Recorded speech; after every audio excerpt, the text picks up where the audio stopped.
end game. Here we are with Brooksy, my co-host, and Hamish Armstrong. So Hamish has written a wonderful Success by 1,000 Cuts. Hi folks, kia ora from New Zealand. Great to be back. We have got a real bumper edition today, and it's exciting when we think about life in general and how to get through it, but the concept of doing that by 1,000 cuts is like very, very interesting and almost semi-confronting. So really, really excited about hearing from Hamish today. Hello, everybody. Welcome from sunny Canberra in Australia. Yeah, I have written a book, Success by 1,000 Cuts, which probably sounds a bit gory, and it kind of is, I think. The whole concept of it is there's not just one thing that makes you successful or makes life easy. So I've tried to break that down in a book, and we can talk all through that. Wonderful. You've also done quite a lot of amazing things as well. So a lot around the grind life is that it's everyday people who are achieving great things, and we're trying to help each other out with that. So aside from the book, you're pretty sporty as well, right? Yeah, look, I like to set myself some pretty hard challenges. So probably the biggest ones of those in the last couple of years, I've done an Ironman. And for your listeners who may not have done one, that's a 3.8 kilometer swim, followed by a 180 kilometer ride, followed by a full marathon. And before I... So just a short stroll. Just a little one. And stupidly, when I committed to it, which was a call from one of my friends who was a bit excited at a Christmas party, I don't really swim apart from... I can swim, I go surfing and stuff like that, but I've never actually swum laps, aside from just learning to swim when I was a child. So after I committed, I went and swam one lap, and my heart rate got to about 160 beats per minute, and I almost drowned. I was like, what have I got myself into? And funnily enough, it never clicked. I ended up swimming 180 kilometers in less than a year of training, and I hated every second of it. I used to call the pool the Drown Temple. And do you know what? When I finished it and I swam that 3.8 Ks in the ocean in Perth, where there's heaps of sharks, it was one of the best feelings of my life. Funnily enough, I didn't learn the easy way, and I committed to running a 100-kilometer ultra marathon. And I ended up doing that a year later in Kosciuszko National Park, so the highest mountain in Australia. And it hissing down rain for about 10 hours straight. And it took about 22 hours. 6 hours longer than I thought it would. So we got to run over the top of Kosciuszko at 3 a.m. in the morning with the rain hissing sideways, and it was really cold.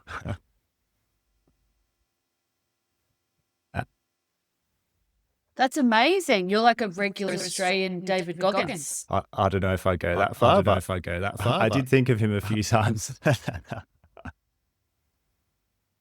Oh, that's awesome. I just hear you saying that and I just feel extremely tired at the thought of it. I remember doing a half marathon, and it got to the halfway point. You could go left, do the full marathon, or you do right and go back, and there was no way that I was going left. So well played, sir. Hey, look, thinking about to that point, and you talk about the Ironman and ultramarathon, achieving that, or what we call success, is awesome, and the feelings that you have with it. So when we come back to your book, Success by 1,000 Cuts, when was it that you first realized that success is more than just that one big win? It's actually a whole lot of repeated efforts or cuts over time? Because it's a really interesting concept that there's so many different parts to it rather than just that one thing. Yeah, and I suppose, not to sound like a cop-out, I don't think there was one point or one time. I think it's incrementally over time, and I think that concept comes back through the book quite a lot. I think earlier in our lives, and I was probably, I think I did this myself as well, we see the tip of the iceberg and we think, oh, someone's just been really lucky, or it's so easy for them, etc. They just know what they want to do, or they've worked that out straight away. But it's really, I think, as we get older, I think we understand how much work and how much positioning and how much time has gone into that point, which is that bit underneath the iceberg, which is the massive hard work, pain, grit, determination, perseverance, etc., that then just pops up for that tiny little bit that looks so amazing. I think all of the social platforms are all focused on just that tip of the iceberg, right? But I think it's good now, maybe a bit more people are starting to look at what all those other parts are. And I think, again, the same as running an ultra marathon or doing an Ironman or getting that next promotion, it's doing all the hard work, working out what you need to do, etc., and then actually working on it and understanding that, do you know what, that work isn't that exciting. It's not really that enjoyable. It's painful. Sometimes you really hate doing it, but you have to go through that for something to feel really good and for you to achieve something at the end. I think, sorry, just also as well, I'm luckily the youngest of four, so I've kind of gotten to see a few different stories and scenarios play out, and maybe that's just helped me have a bit more of a end state focus. So understanding that you actually do have to do that stuff and put in the work, plan it out, etc., and slowly progress against that to then get to see that, oh, actually success isn't just this one thing. It's doing all of these little things consistently together over and over, consistently, time and time after again, to actually get to something where it really all comes together, and it's really exciting and amazing to feel and amazing to feel. Yeah, awesome. Well, as an oldest child, I've had to pave the way, and that's a burden I've had to bear for a number of times, particularly when I was riding to school in the rain and my youngest brother was taken in the car by mum to school. So we'll move on from that. Well, thank you for that for all the younger children out there. Yeah, big shout out. So with, like you said, there's a little incremental, and I don't know, an example also could be in life where people are, where they're trying to lose weight and it's like, oh, it's not gone after a week. So it's like, the ability to survive wins that are small wins, sometimes slow in that progress. How is it how you can focus to keep that momentum, in terms of going on and just keeping focused on that end goal? How do you find that? How do you maintain that to get to that? Yeah, I think it's trusting in the process, right? Like, even though you might feel stuck, you just need to keep coming back and focusing on actually doing the work. I think a lot of the time it feels like we will hit a sticky point. And let's say I'm losing weight, for example, right? We might have this bout of motivation, go to the gym for a month, whatever, etc. And we might only be looking at either weight on the scales or some subjective metrics. We might be putting muscle on and losing fat at the same time. And we might be thinking that, oh, we're staying the same weight. I've done it for a month. I may as well stop. Or your body is so used to staying at one weight that it'll take at least a month for it to actually break out of that and then slowly, or maybe really quickly, start losing the weight. So it's trusting in the process and slowly building in something that is repeatable that you can come back to. And I think also remember that success is subjective to yourself, right? So if someone else, even if your friend that you're going to the gym with, for example, loses weight faster, maybe they have a different metabolism, maybe they have a different genetics, etc. It's for you. If you're slowly making progress, then that's a massive win. So I think it's success over time or progress over time is always going to be more successful than something really quickly that happens. So I think it's also maybe changing the mindset a bit and understanding that it's going to take time, it's going to be hard, and that it can actually be enjoyable. Like, find beauty in the pain and enjoy the process, because getting to somewhere without having that doesn't feel as good, I don't think. Yeah, I think sorry, bro, I was going to just jump in on that around how it can be subjective to yourself. I think a very, very cool point. I look at the bench at my place. I've got a 24-year-old son and 20-year-old daughter. The bench is covered in pre-gym workout shakes and all sorts of stuff, and bodies chiseled, etc. And I'd be depressed if I was benchmarking my progress against those guys. but you find the wins in of yourself. Because I think in life, a lot of the time, and we see it in the media and etc., we're thinking, oh, I'd like to be that person, or they did that, I want to be in their shoes. It's like, well, no. You're the special person here, and let's tailor something to yourself to get to that end goal and maintain that motivation for you. Don't stop comparing yourself to other people.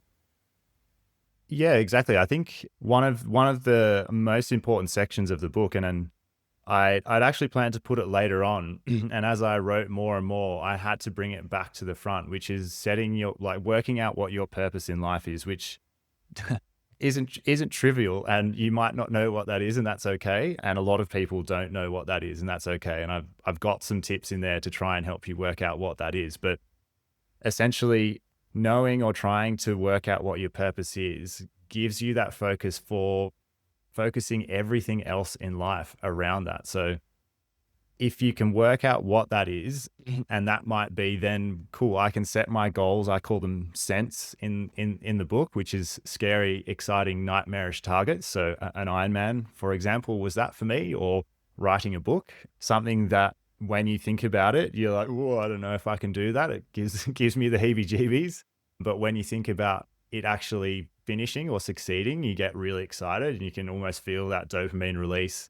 It gives you nightmares when you dream about it, but when you achieve it, it feels awesome. But being able to have that so you can focus everything else in life so that success is yours, it means that you potentially can be more relaxed. You don't get sucked up into the hype of what everyone else wants. And you can validate that over time, because an Ironman might only take a year, and it might get you closer or further away from your purpose, but you'll know that like you have to go and do those things to then go and work that out. And that's really interesting. So, because the fitness side is one thing, but writing a book is a wildly different goal.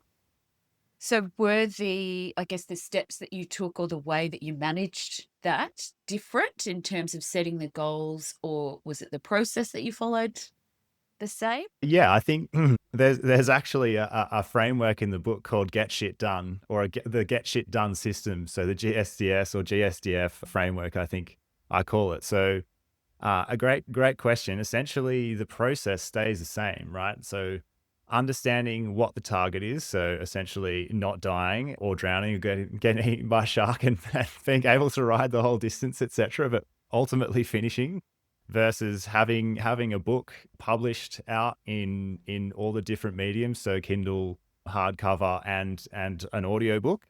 And then I think breaking down the steps, the stages, and roughly prioritizing and then sequencing and building a plan.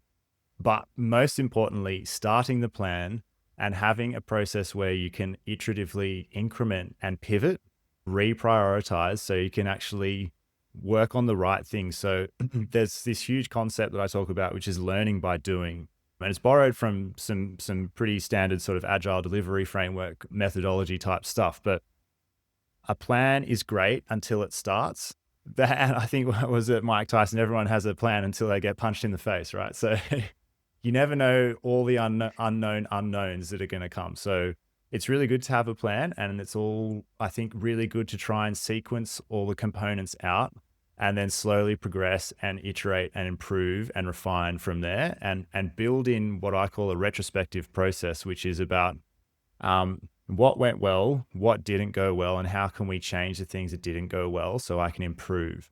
So I think there's this continuous improvement lens that you really want to focus on as you go, right? So taking that and applying it, what went well about swimming? Probably nothing, but working out the sequences and the things to do, the breathing technique, going and getting a coach to help you.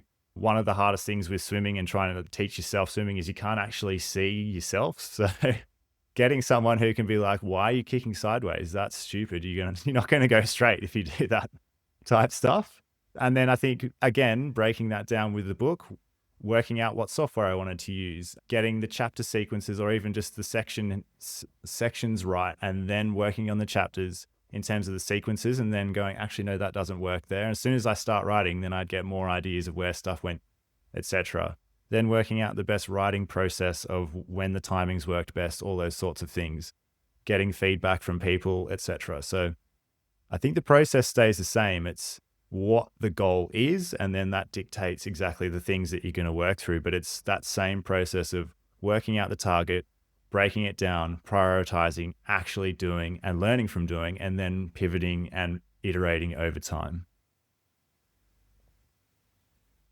It's really, really good to know. I think for a lot of people as well, that you can use the same systems, because I do see a lot online about building systems that work for you, and that you fall back to, I always kind of thought it was that you fall back to your habits, but as I try and become better, it's very much about what systems have I built around myself so that I can actually get shit done. Yeah. But one thing in the book, well, actually, for you, which chapter in the book probably hit you the hardest when you were creating it? Ooh. I really like the "you've already won the lottery" chapter. It's really short. When I was writing it, I think a lot of people have a negative by default mindset. They seem to think they're the victim, those sorts of things. And in the world that they're living, where they have fresh running water, they have a bed, they can go to the shops, etc., they can walk outside and breathe fresh air. That's already a massive win. But I did some research, and the likelihood of us being born as the person who we are is essentially close to zero. So the odds of winning the lottery are like infinitesimally heaps higher than our likelihood of being born who we are. So essentially, whenever you start to think about negative thoughts, etc., it's like the fact that we're just here and alive as us is such a gift, and stop wasting it. Like, our lifetime is so short. It's this tiny blip or epoch in time. So do everything and like the best stuff that you can. Live your life, live every day as like your last, and have such good time and fun. Like, work hard on stuff, but also make sure you enjoy it. Like, yeah. Hey, that's a really good and powerful point, right? That we are super lucky to be who we are. Like, I know that I'm the youngest as well, so I've been getting a ribbing since 5 a.m. this morning about some childhood stuff. But I know that I'm also really lucky to have the family that I do. So we are super lucky. And the other thing as well, which probably leads into where I was going to ask you around what was really new to me and something, a concept I hadn't seen, was around that friendship pyramid. So if you'd love to share a bit about that, that would be great. Obviously, I will put a link to the book, and we won't give away all of your secrets, and make sure that people buy the book. But that was just quite an amazing concept to me, because I hadn't really considered it before. Yeah, I think, and I suppose a disclaimer, this might sound callous or a tad direct, but I think we only have so much time available in our day, right? So if you want to be successful and you want to work with great people and you want to grow yourself as a person, then you need to surround yourself with really great people. Who you used to be friends with, or who your best friend was back in school, or whatever it was, they might change, or they might not improve or continuously improve or have a focus on getting better or being successful, etc., etc. And you may grow apart. You might still have fun when you hang out, etc., or it might actually become a burden. So I think you need to be, again, like everything else, prioritize who you want to spend time with, I think, as organically as possible, so that you still have those really good organic friendships and relationships, but focus on people who can grow you as a person or make you better as a person, and you can make their lives better, whether that be from a work perspective or having someone who you can go and ride some stupidly massive jumps and not have to try and coerce them or coax them into it. Like, I kind of categorize people a little bit in there, which I think is a good thing, but you're going to get different things from different people. So understanding what they can give you, and I think actually sequencing or program your life to enable that. So let's say, for example, after this, I'll probably go for a mountain bike out at Stromlo, and there's some pretty gnarly tracks out the back. Finding the right person to go, hey, let's just go ride this stupid psycho track that we haven't ridden before, that's going to be really fun, and we'll probably potentially crash and hurt ourselves, or it's going to be just the best time we've fucking ever had, right? might not be the same person that I can go and have an intellectual strategic conversation about policy or something like that, right? So I coined this term, the friendship pyramid, so you can actually categorize roughly where people sit so that you can actually give them the right time of day for the things that you need out of it. I think they still get value, and being conscious of you can't have everyone sitting at the top of the pyramid. So you have to either deprioritize or prioritize the right people to focus on where you want to go and your goals. I think if you want to get as aggressive as some of my friends have done and use a friends in progress limit for each of the levels, then you can do that. And I think just like just like when you work, if you want to promote someone up, then someone has to come down from the other side. So you can't keep adding, right? So is it one of those things, and again, it was a great question, Brodie, because I really resonated with the pyramid thing. Is it one of those things you sit back and go, Gary, you've gone up a level, my friend. You're nearly at the top. Congratulations. It's not one of those things you sort of share with your friends as to where they are in the pyramid? Look, it's up to you. I would probably hazard a guess that no. You could say, Gary, you've reached rare air, mate. Congratulations. Don't fuck it up or you'll be back down to level 2. But no, I think it's something that you probably can hold that to your chest and work that how you wish. Maybe after listening and if everyone reads the book, maybe some of my friends will start questioning where they sit. But I don't think we've gotten there. Yeah. But No, I get. No, I was a bit facetious, but the concept in itself is interesting. But you're absolutely right.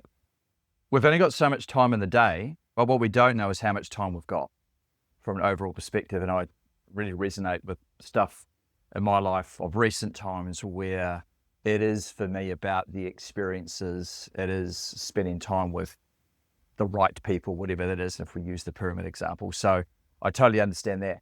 Now, without, and obviously we've got a link to the book, without giving away where people should first go to in terms of the book, if they're skipping it completely and just going to particular chapters, of the feedback you've had about the book, is there a chapter that sort of resonates with a lot of people more than others, that really touches on a spot that people go, wow, yeah, no, I can see that? Is there, or is it just quite general?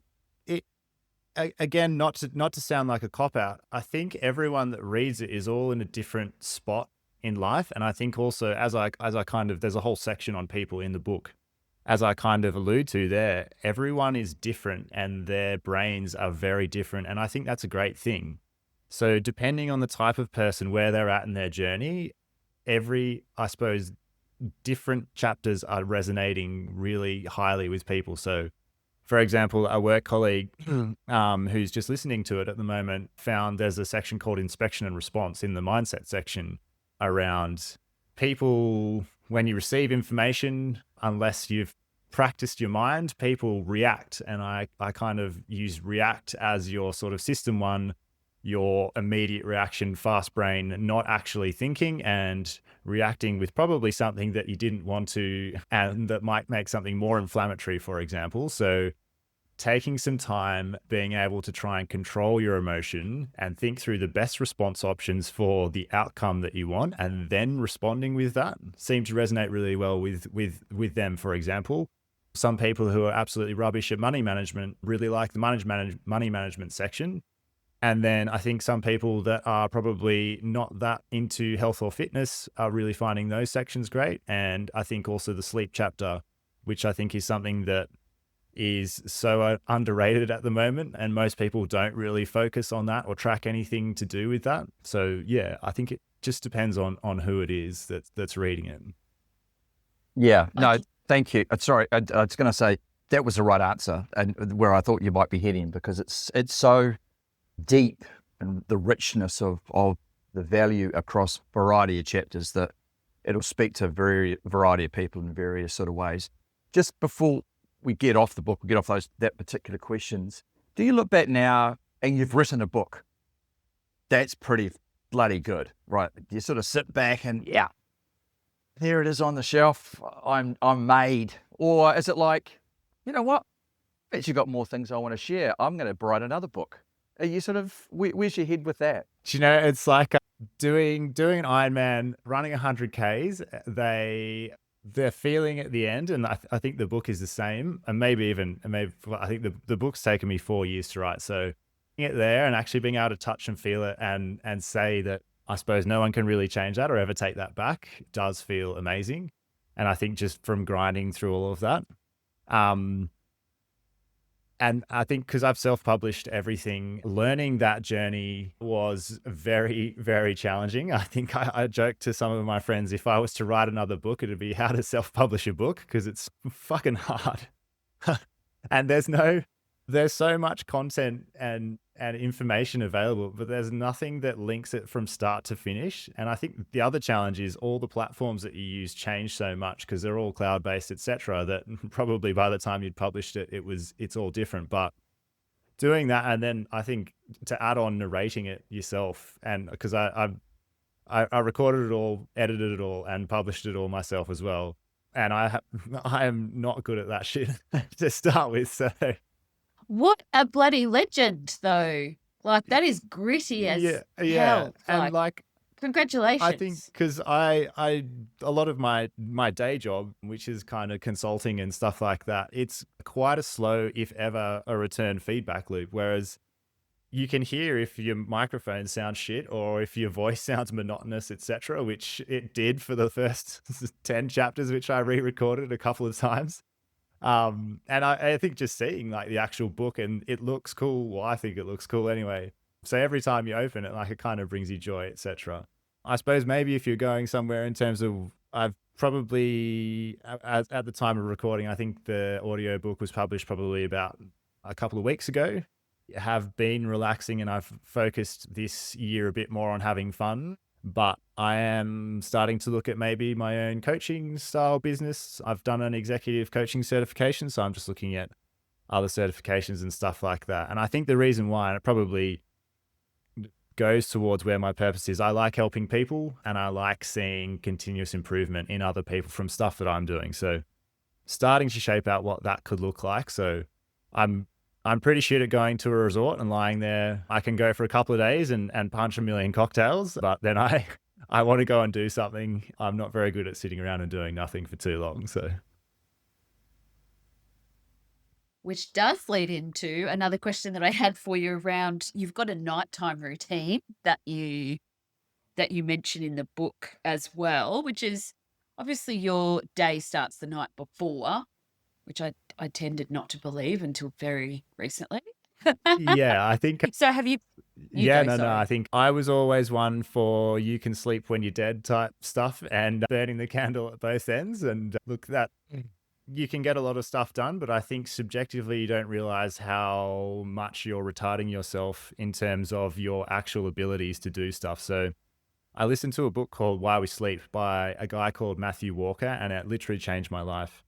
So after that, I kind of did quite a lot of research. I've bought a couple of different trackers and look at all that sort of stuff. My initial goal was, I wonder if I can hack my sleep. So essentially, if you get 2 hours of REM and 2 hours of deep, that's a really good night's sleep. So I was like, I wonder if I can hack that and get that down to essentially as close to 4 hours, because then I've got like 3 or 4 hours a day. If you times that by the amount of days that you got left, imagine how much more fun, cool shit you can do. Alas, it doesn't work that easily. So I did quite a lot of research with a lot of different supplements and stuff like that, and I reckon I found the routine that I follow at the moment to be the most successful for me, and talking with a lot of other friends that are sort of into that stuff seems to be the same. So I think trying to eat as early as possible, if you do exercise at night, do it a couple of hours before you go to bed if you can, or don't try and go and punch a 5K PB run right before you go to bed, just because your heart rate's super elevated and your body will think you're in fight and flight and won't let you go to sleep very well. The other one, I think for me, trying to have a shower earlier rather than later. Some people say a later shower works well for them, but I find earlier. Creating as dark and cold an environment as you possibly can works really well. No screen time, or as little screen time as far away from bedtime as possible, really helps, just because the blue lights in the screens sort of trigger our circadian rhythms and essentially tells your brain to wake up rather than go to sleep.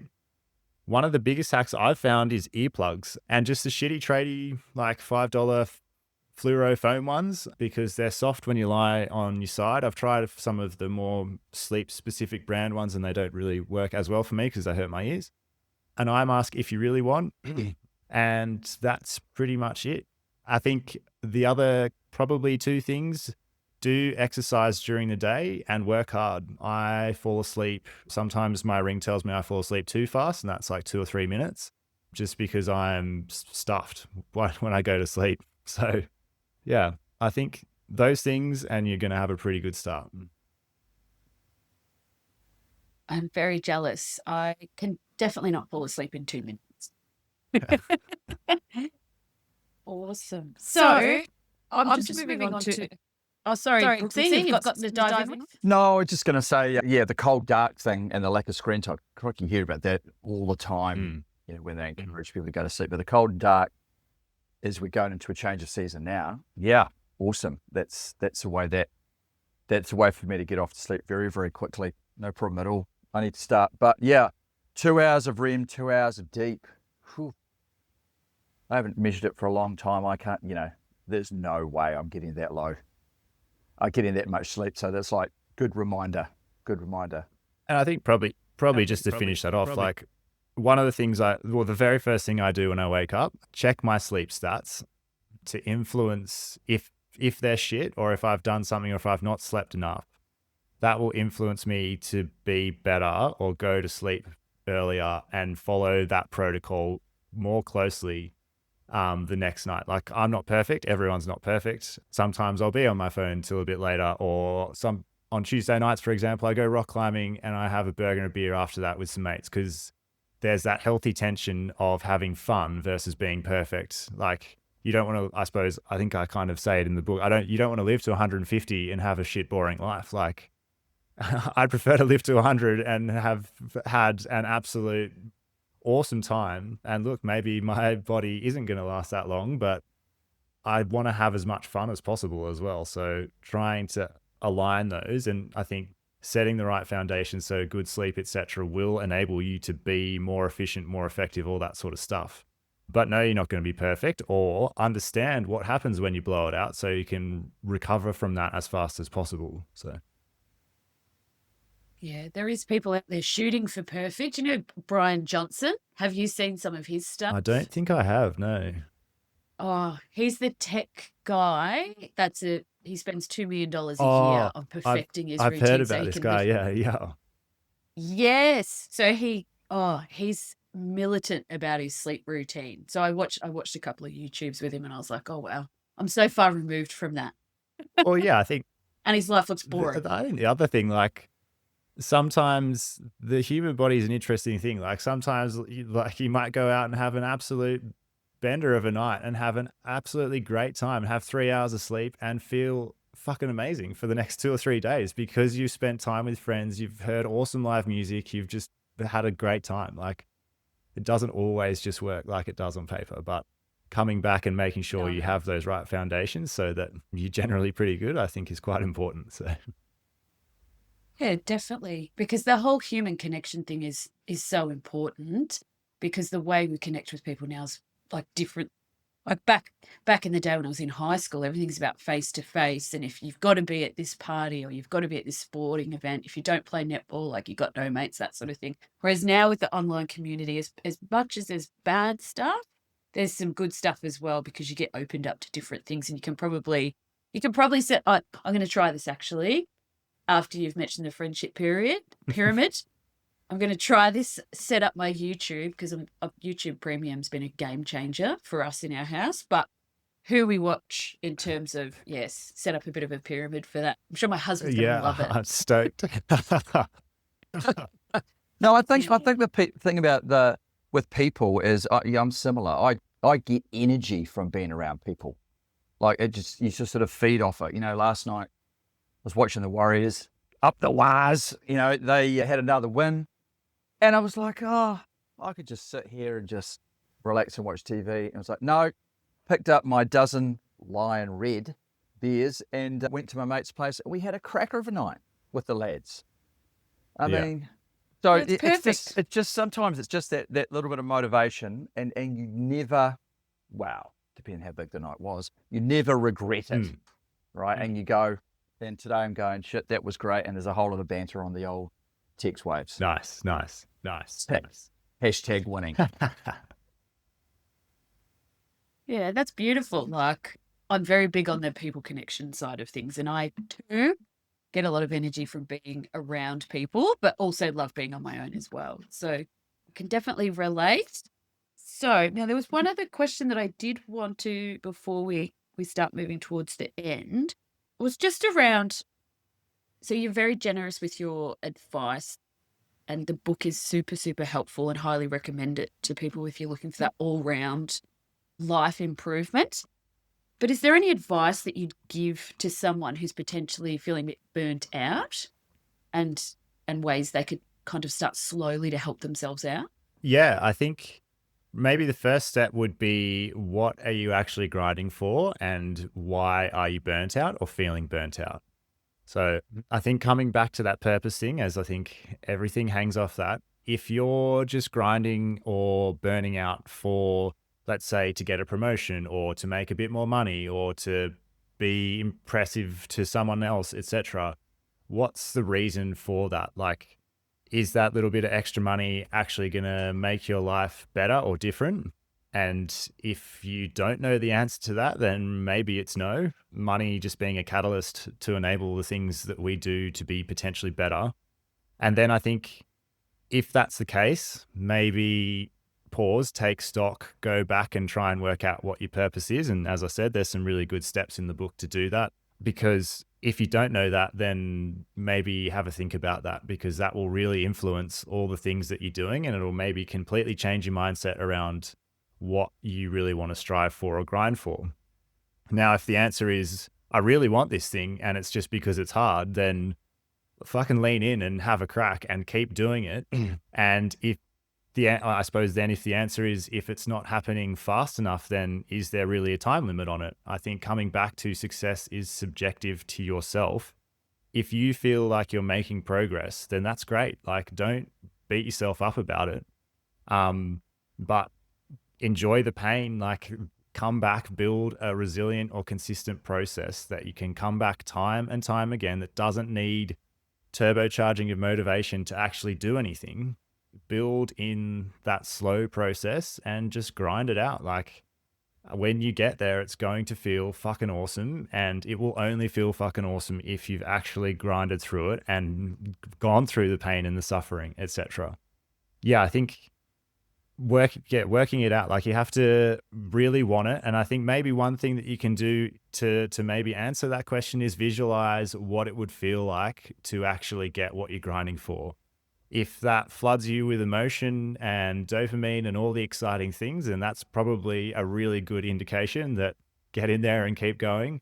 And if you're like, oh, it doesn't actually feel that great, then it's okay to stop. Definitely stop, and it's okay to fail if you learn from it. And it gives you a pivot point to actually go and find exactly what you want to do. So yeah, I think grinding without a purpose is probably not the right thing. And if it hurts and there's no excitement of the end, then stop and change and think about why and where you want to go.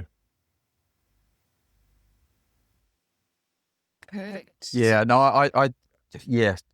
When I think about that as well, maybe it's a New Zealand thing as well. We have this thing about tall poppy syndrome. And so coming back to your point about you as an individual and your purpose, stay on the grind and push aside any thoughts you have about people judging you on what you're doing or how you're refocusing or what that looks like with the cuts.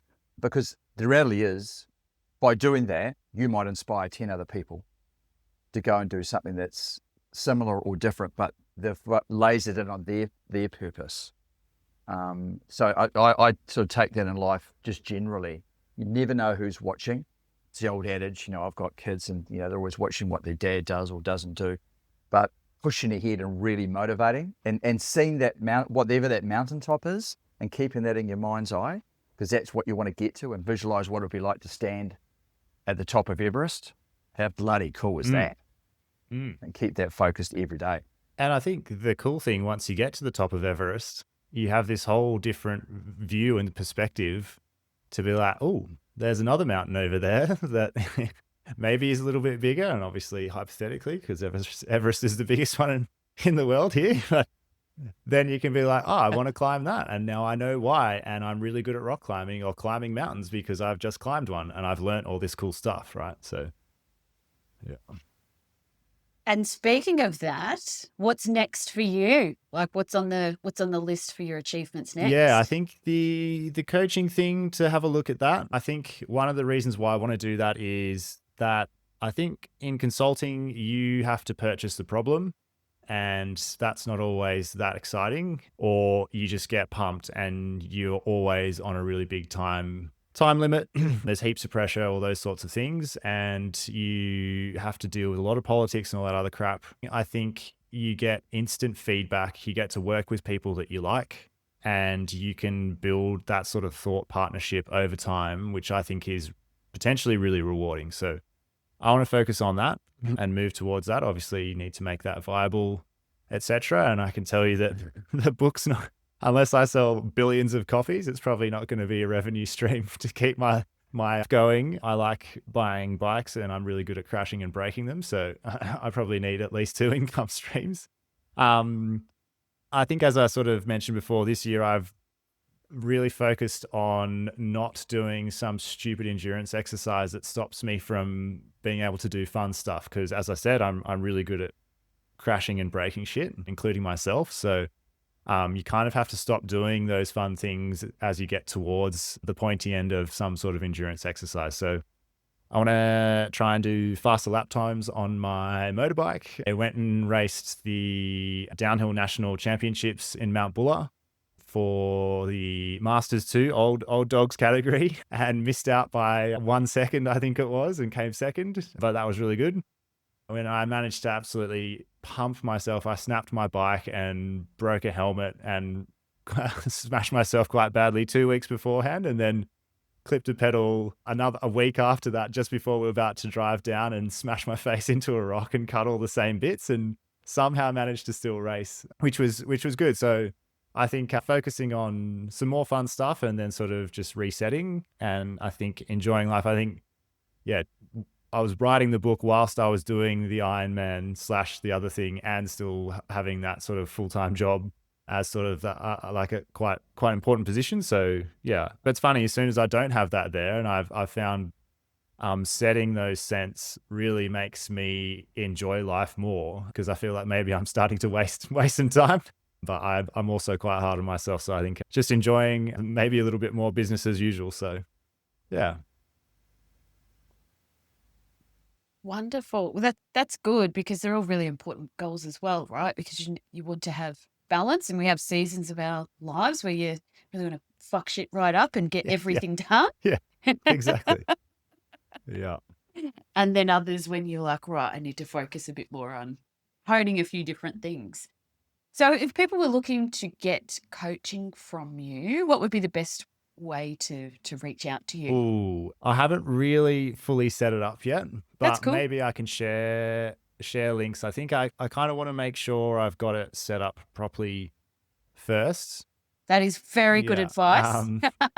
And yeah, Perfect. but I think anything to do with the book, you can go to @by Hamish Armstrong on my Instagram, and then the website's www.successby1000cuts.com. And I've tried to, I suppose I've set up a reading list there. So I refer to lots of different books in the book, and I listen to lots of books. So I'll keep updating that.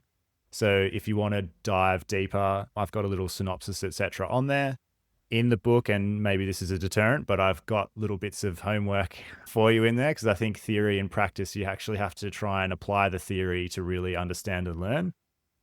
They're all up there as well. So if, like me, you like listening to books and you don't have time to write it down while you're driving, and I'd probably suggest that maybe you don't do that, you can go to the website and find all those cuts to success. So yeah, I think they're probably the 2 best spots, and I can probably put stuff up on those pages as the coaching stuff gets closer to going live, I think. Just waiting on Brooksy. Yeah, I'm good. Yeah, I was. Okay. Thank you. I'm just going to say in closing from me, Hamish, saying like we were saying earlier, it feels like I've known you most of my life, having listened to the audio book and how relaxed and safe I feel listening to your dulcet tones. But I think for me that word purpose is and finding that purpose has really struck that chord. I mean, where I see things and where I'm at, it's like the song by Tom Cochrane, "Life is a highway, and I want to ride it all night long," like and just make the most of life. But what you've done for me out of listening to the book, and I hope others are really inspired to do it, whether they read it, listen to it, or smell it, is the fact that it's creating that purpose now, and then formulating stuff off the back of that to really refine what is that purpose, because life is never always easy and life is a journey. So I really appreciate the clarity that you brought for me personally around that going forward. So thank you. It's been very inspiring. Oh, thank you very much. I very much appreciate that. And I think like you touched on it a lot earlier. Essentially, this is like my life's learnings, experimentation, practice, etc., tried to be applied in somewhat of a cohesive narrative into one book. And I think ultimately, it's something that I wish I could go and give myself sort of 10, 15 years ago when I was kind of coming into young adulthood. I think unless your parents are sort of focused on all of these things, which I don't think most people are, having something like this, like the Almanac or the Bible, and yeah, it is a pretty dense read. And I don't know how long you can listen to my drill bit dulcet caramel tones into your temples in one go, but I've designed it so you can just pick it up and read one chapter, and the chapters are quite short, sharp, and punchy. And it's something that you can read and then potentially come back to whenever you want. So I wouldn't feel bad about not reading it in sequence. I think it works better in sequence, but it's designed so you can just pick it up and just read a chapter whenever you want. And so if something sort of hits and go and apply that and it makes your life a little bit better, then that's awesome. So I think one thing, if I could give people advice, distilling everything, it's carve out time and prioritize time for yourself. And I think guard that with your life to continuously improve, and always do that. One of the things that one of my really early bosses was like, "Hamish, life is a continual learning journey." And I just left uni and I fucking hated it. And I was like, whatever, shut up. And then, like over time, I was like, do you know what? He's really right. Like continuous forward progress and momentum is like the one key thing I think that'll make you successful over time. Definitely, it really is. And for all those people out there that don't read things in sequence, that was me. And I like having the physical book. So thank you very, very much for that, because I have put in my little notes and highlighted a few things because that's who I am. But I kind of jumped straight into the mindset part of the book as well. It's the point in my life where I'm focused the most at the moment, leaving the money stuff to my husband for now. Wouldn't normally, but for now, that's what I'm. But it's been really, really great talking with you. And you're so generous in terms of the way that you have shared all this information in the book and also talking with us today. But is there anything else that you'd be really keen to share with the listeners? And the majority of the listeners are really focused on that improvement and looking at life holistically, because the grind is, for a lot of us, it's most of us are these corporate professionals that are, you're not retiring anytime soon. So you're looking for tips and hacks on how you can really optimize your week, life, and fit everything in whilst enjoying it. So if there's anything else that you wanted to share, you don't have to, but if there's anything else that you wanted to touch on. Yeah, I think before we wrap one up. other concept that I layer in all throughout the book is a healthy tension.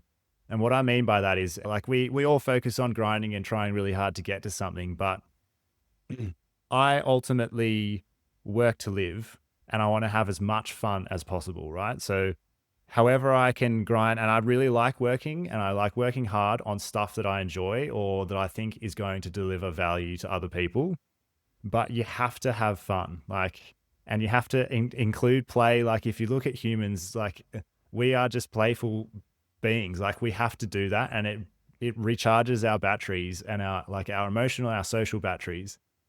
You have to program both in and schedule both in like doggedly into your calendar. So like I said, that time on a Tuesday night is blocked out. I go for a run and a ride in the mornings. I go to the gym in the mornings, etc. And that's blocked out, and I won't let anyone block over that. And I make time for social stuff with my friends, and I make sure I program that in. I think one thing that we all do as soon as we get busy or it's stressful or life gets a bit more pressure, we cut those things out first. And they're the things that make us be able to continue grinding for so much longer, right? So you need to make sure that they have a priority and they're in there, because that'll be able to make you go harder and faster for longer. You might have a spike in progress when you cut that out, and then you'll just drop off a cliff. And it's probably subjective because you're not actually looking at specific metrics that are objective around that.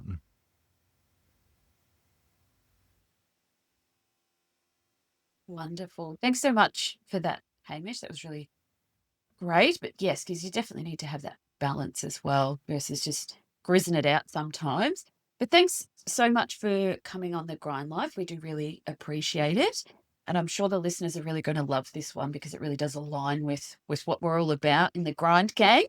So I will put links to your website and the book so that people know how to find you. They can find you on Instagram as well. So I'll set that up for you. But I just wanted to say again, thank you so much for being patient with me. We had a rocky start with me and my old headphones. It's a Sunday morning, so yeah. But thank you so much. No, I know. I didn't even have wine yesterday. What's going on? I might have had a couple last night. But no, thanks guys. It's been so much fun to come and have a chat with you guys. And really appreciate you having me on. And hopefully this gives your listeners some sort of value and they improve their life from it. So cheers. Wonderful. Perfect. Thank you. Brooksy? Yeah, awesome. Thank you. And I've just drawn a picture of a pyramid and I've started to fill in some names. Thank you. That.